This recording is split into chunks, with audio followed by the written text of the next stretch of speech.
अब देखो next question जो हम लोग जेई एडवांस सीरीज का लेके आ रहे हैं वो अगेन मैंने यहां पे क्या किया है, डिस्प्ले किया है। अब क्वेश्चन में क्या बोल रहा है, क्वेश्चन में बोल रहा है slit is cut along the right bottom edge of a rectangular tank.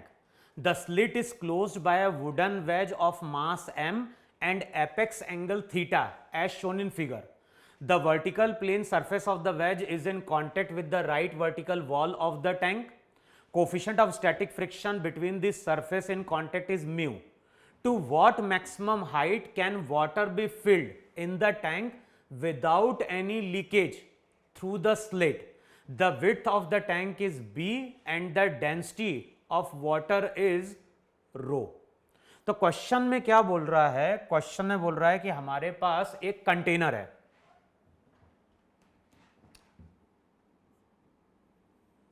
इस तरह से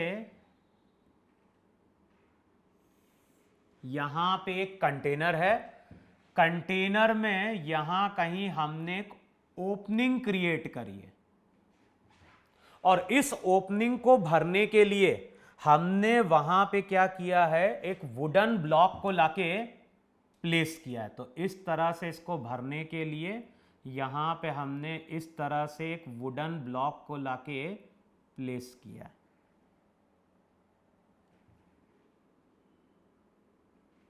ये वुडन ब्लॉक कंटेनर की वॉल के कांटेक्ट में है।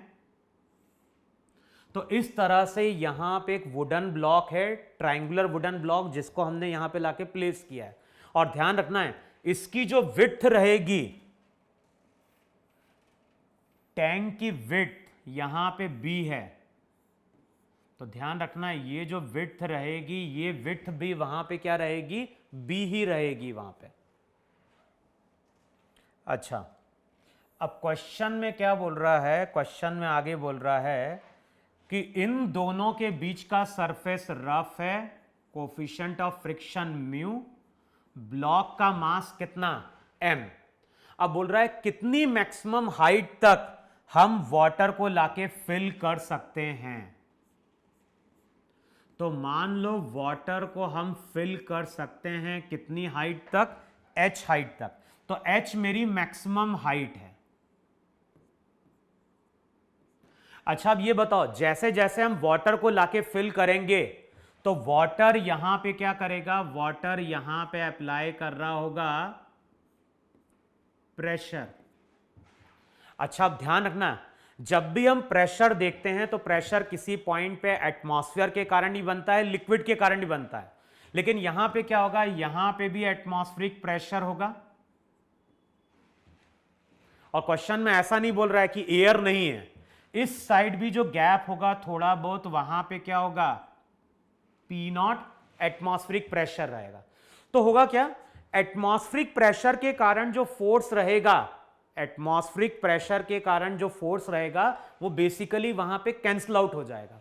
यहां पे जो x कंपोनेंट रहेगा वो इसके x कंपोनेंट को बैलेंस आउट कर देगा, यहां पे जो y कंपोनेंट रहेगा इसके y कंपोनेंट को बैलेंस आउट कर देगा। तो बेसिकली एटमॉस्फेरिक प्रेशर के कारण यहां पे कोई फर्क नहीं पड़ेगा। लेकिन जैसे जैसे हम लिक्विड को लाके फिल करेंगे तो यहां पे प्रेशर लिक्विड के कारण बढ़ेगा। प्रेशर अगर बढ़ेगा तो फोर्सेस बढ़ रहे होंगे, फोर्सेस अगर बढ़ेंगे तो फोर्स का दो कंपोनेंट होगा, एक होगा परपेंडिकुलर कंपोनेंट, या बोल सकते हैं कि एक्स के अलोंग होगा, एक वाई के अलोंग होगा। वाई वाला जो कंपोनेंट रहेगा वो इस वेज को लिफ्ट करने की कोशिश करेगा। और मैक्सिमम हाइट का मतलब ये हुआ कि मैक्सिमम हाइट का मतलब है कि उस टाइम पे वेज ऊपर की ओर मूव करने वाला है। अच्छा, अब वेज का सबसे पहले हमें कैलकुलेट क्या करना है, वेज का तो हम फ्री बॉडी डायग्राम ड्रॉ करेंगे ही, लेकिन सबसे पहले हम ये कैलकुलेट करते हैं कि जो लिक्विड फोर्स अप्लाई कर रही है उसके कंपोनेंट कितने बनेंगे। दो कंपोनेंट बनेंगे, पहले उन दोनों कंपोनेंट को हम क्या करते हैं, कैलकुलेट करते हैं।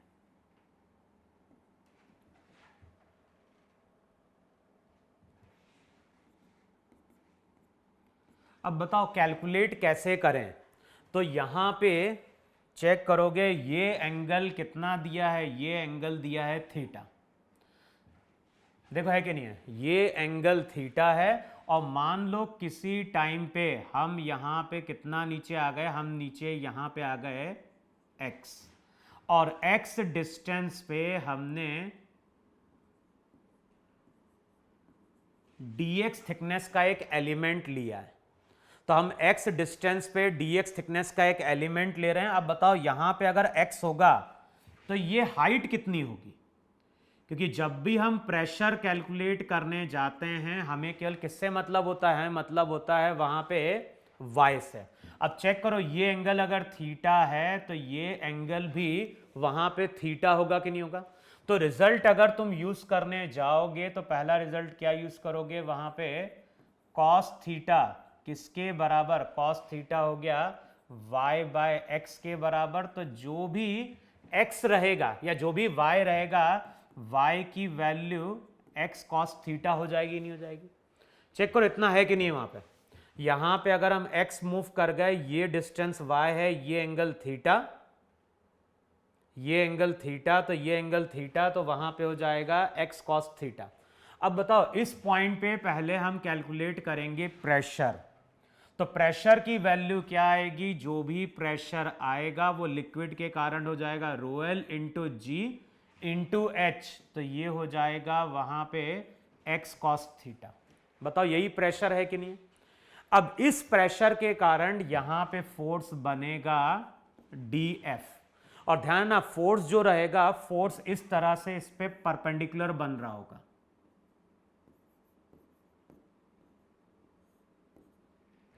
ये एंगल, पहले तो फोर्स की वैल्यू कैलकुलेट कर लो। फोर्स जो रहेगा वो हो जाएगा रो एल जी x cos theta, pressure into area. अब बताओ ये जो इस तरह का एरिया रहेगा, ये एरिया कितना होगा, ये तो हो जाएगा dx, भाई ये dx, और मैंने क्या बोला इसकी विड्थ किसके बराबर होगी, b के बराबर होगी कि नहीं होगी। तो यहां पे तुम लिखोगे b इंटू डी एक्स। ये बताओ फोर्स df है कि नहीं है। अब df के यहां पे दो कंपोनेंट होंगे, एक कंपोनेंट होगा x के अलोंग, एक कंपोनेंट होगा y के अलोंग। अब चेक करो ये एंगल थीटा, ये एंगल थीटा 90 90 माइनस थीटा, ये एंगल थीटा है कि नहीं है। जो भी फोर्स रहेगा, फोर्स तो वहां पे परपेंडिकुलर है, तो थीटा 90 90 माइनस थीटा। तो बताओ यहां पे जो फोर्स का x कंपोनेंट आएगा वो हो जाएगा rho L G B X D X into cos square theta. देखो है कि नहीं वहां पे। और जो फोर्स का y कंपोनेंट होगा वो हो जाएगा rho L G B X D x.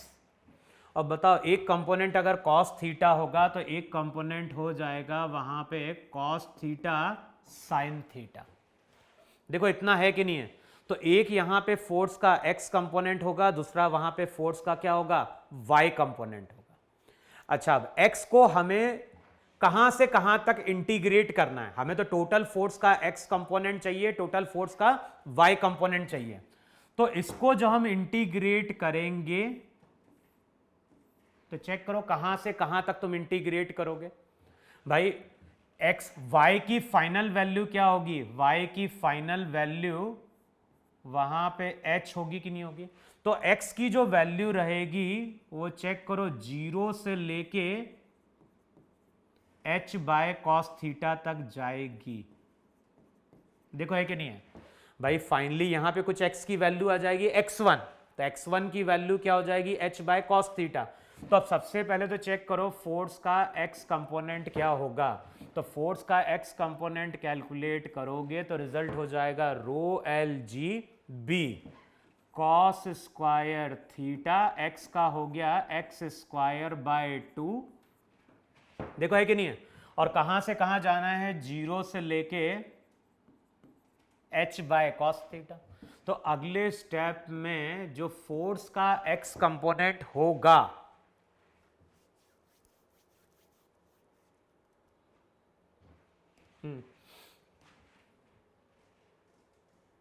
चलो फोर्स का x कंपोनेंट देख लो। फोर्स का x कंपोनेंट हो जाएगा rho L into G into B cos square theta by 2, यहाँ पे हो जाएगा एच स्क्वायर। तो ये वाली टर्म तो कैंसिल आउट हो गई अपनी, तो फोर्स का एक्स कंपोनेंट आ गया rho L G B H square by 2। देखो चेक करो, फोर्स का एक्स कंपोनेंट ये बन रहा है क्या? चलो चेक करते हैं वहां पे। अगर फोर्स का ये कंपोनेंट एक्स ये बन रहा है, तो फोर्स का जब हम y कंपोनेंट देखने जाएंगे तो वहां पे हो जाएगा रो एल जी बी। देखो सही कैलकुलेट किया ही नहीं कैलकुलेट किया, थीटा 90 थीटा कॉस थीटा, ठीक है। तो ये हो जाएगा rho L G B cos theta sine theta, X का integration X square by 2, limit put करोगे तो H square by 2 cos square theta. Check करो ये बन रहा है कि नहीं बन रहा है। अब ये अगर बन रहा होगा तो फोर्स का y कंपोनेंट आ जाएगा rho L G B H square by 2, एक कॉस थीटा कैंसिल आउट होगा तो ये टेन थीटा आ जाएगा वहां पे। अब यहां से हमें फोर्स का x और y कंपोनेंट तो मिल गया। अब बताओ अगर मैं इस ट्राइंगुलर वेज का अब फ्री बॉडी डायग्राम ड्रॉ करूं, तो बताओ इसके ऊपर कौन कौन से फोर्स शो कर रहे हो। एक तो इस डायरेक्शन में शो कर रहे हो फोर्स का x कंपोनेंट, फोर्स का y कंपोनेंट, यहां पे नॉर्मल, यहां पे mg, और जिस टाइम पे जब मैक्सिमम हाइट की बात करेंगे उस टाइम पे ऊपर की ओर जाने वाला होगा और ऊपर की ओर उठने वाला है, तो फ्रिक्शन फोर्स लिमिटिंग नीचे की ओर होगा कि नहीं होगा। अब इक्वेशन क्या लिखोगे? इक्वेशन लिखोगे एफ वाई किसके बराबर? एफ वाई हो जाएगा M G plus F L के बराबर। देखो है कि नहीं है। अब फोर्स का y कंपोनेंट क्या है? तो फोर्स का y कंपोनेंट हो गया rho L G B rho L G B H square by 2 into tan theta किसके बराबर? m into G. F L का मतलब क्या होगा? एफ एल का मतलब होगा म्यू इंटू एन, और n किसके बराबर है? n वहां पे फोर्स के x कंपोनेंट के बराबर है, और फोर्स का x कंपोनेंट क्या है? वो x कंपोनेंट है rho L G B H square by 2। देखो इतना है कि नहीं है वहां पे। 2 से मल्टीप्लाई कर दो, 2 से मल्टीप्लाई करोगे तो रिजल्ट हो जाएगा rho L G B H square tan theta, यहां पे क्या हो जाएगा 2mg plus rho L G B H square mu. देखो है कि नहीं है वहां पे। अब सबको उधर लेके जाओ और चेक करो वहां पे h की वैल्यू, h की वैल्यू हो जाएगी अंडर रूट 2mg। अच्छा g वाली टर्म तो हमारी क्या हो गई? कैंसल आउट हो गई। तो g को वहां पे हम हटा देते हैं, तो यहां पे आ गया 2m। अब क्या होगा? रो एल इंटू बी बाहर आ जाएगा, ये हो जाएगा टेन थीटा माइनस म्यू। देखो है कि नहीं वहां पे। तो जो इक्वेशन निकल के आ रही है h equals to under root 2m upon हो जाएगा रो एल बी कॉमन आएगा, ये हो जाएगा टेन थीटा माइनस म्यू, और यही हमारा वहां पे क्या है? आंसर है। तो जो चार ऑप्शन हैं उनमें से जो करेक्ट ऑप्शन है वो हमारा ये है। और ध्यान रखना है यहां पे हमने पी नॉट का प्रेशर क्यों नहीं लिखा है, क्योंकि अगर तुम करके देखोगे ना, इक्वेट करने की जब कोशिश करोगे तो पी नॉट वाली टर्म तुम्हारी सब क्या होगी? कैंसिल आउट हो जाएगी। क्लियर? तो एक बार कैलकुलेशन फिर से करके देखना, और यही क्वेश्चन को सॉल्व करने का वहां पे क्या है? तरीका है। ठीक है। अच्छा एक काम ये भी हम कर सकते थे कि जो फोर्स का y कंपोनेंट हमने निकाला था, बताओ वो बॉयंसी फोर्स के बराबर भी होगा कि नहीं होगा? अगर हम फोर्स का y कंपोनेंट कैलकुलेट करना चाहते हैं तो बेसिकली वो बॉयंसी फोर्स के बराबर होगा कि नहीं होगा वहां पे। तो एक बार चेक करना कि फोर्स का वाई कंपोनेंट क्या बॉयंसी फोर्स के बराबर बनता है कि नहीं बनता है। देख लेना जो दिमाग में क्वेश्चन आ रहा है कि ऐसा होगा या नहीं होगा, कि फोर्स का एक्स कंपोनेंट है, फोर्स का वाई कंपोनेंट है, और जो प्रेशर के कारण जो फोर्स का वाई कंपोनेंट होता है वही हमारा क्या होता है, बॉयंसी फोर्स होता है। तो एक बार चेक करना कि फोर्स का वाई कंपोनेंट बॉयंसी फोर्स के बराबर बन रहा है या नहीं बन रहा है।